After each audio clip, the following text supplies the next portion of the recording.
Oui, merci beaucoup. Merci, Madame la Ministre, de votre présentation. Donc, moi, je vais revenir sur une étude réalisée 2 mois après le premier confinement sur 70 000 jeunes dont l'âge médian était 20 ans. 43% à un trouble de santé mentale, 11% d'idées suicidaires, 22% détresse profonde, 25% niveau élevé de stress, 16% dépression sévère, 28% un niveau d'anxiété élevé. Et là, on en était au début, en quelque sorte, et forcément, les choses ne se sont pas améliorées, et on le sait depuis, les chiffres se sont fortement aggravés. Et donc, moi, je vais vous interroger sur la rentrée universitaire que vous avez déjà évoquée, en disant qu'en ce moment, il y avait une espèce de recensement des actions, mais est-ce que vous avez un calendrier pour aborder cette rentrée universitaire dont on dit qu'elle pourrait être l'objet d'une 4e vague, même si rien n'est certain. On sait que, en tout cas, moi je l'ai entendu sur le terrain, que des consignes ont été données au rectorat pour envisager éventuellement la possibilité que la rentrée ne se fasse pas tout à fait dans des conditions normales, et au mieux en mixte, présentiel et distanciel. Et donc, avez-vous un calendrier pour présenter un cadrage qui, respectant l'autonomie des universités, pourrait être un minimum organisationnel à mettre en œuvre dans chaque rentrée universitaire, de façon à ce que les étudiants d'un établissement à l'autre se retrouvent dans des conditions minimum. Si l'établissement fait mieux, tant mieux. Mais en tout cas, il semblerait nécessaire qu'on puisse avoir ces éléments. Vous avez parlé de l'enseignement distanciel, on peut parler du bâtimentaire, on s'interroge beaucoup sur le devenir de ces grands amphithéâtres qui finalement, il semblerait que ce que nous venons de traverser a privilégié les plus petits groupes, les TP, les enseignements dirigés, et que le qualitatif trouve cette voie de cette façon-là. Ça veut dire quand même des gros investissements. En matière de santé, vous êtes intervenu, et effectivement, il y a besoin de mettre en œuvre les choses de façon assez forte.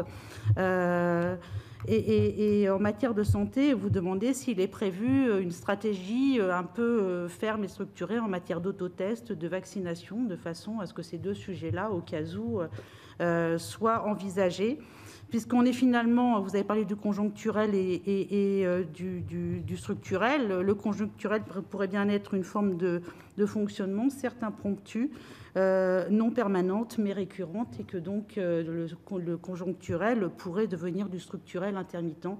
Et de ce point de vue-là, il y a peut-être un cadrage et des choses à mettre en œuvre dans tous les domaines d'action, et notamment dialogue intercomposante dans les universités, dont on a vu qu'il n'était pas toujours aussi simple que ça à mettre en place, et le rôle des scolarités qui est devenu un rôle absolument majeur pour les étudiants, qui était leur îlot de sauvetage dans bien des situations, et donc repenser aussi du point de vue administratif, ou en tout cas renforcer le fonctionnement universitaire. Et puis je vais avoir une deuxième petite série de questions, mais vous ne m'en voudrez pas, vous comprendrez pourquoi, sur la réforme d'accès aux études de santé. Les chiffres que je vous ai annoncés, je pense que si on faisait la même étude sur les étudiants de cette année qui se sont frottés à la réforme, je pense qu'on ne serait pas avec des chiffres meilleurs, voire des chiffres plus graves. En tout cas, ça reste du domaine du possible.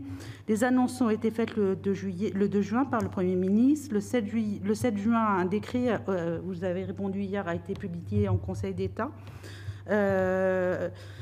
Vous avez répondu le 15 que pour les commissions exceptionnelles, elles n'étaient pas encore en place.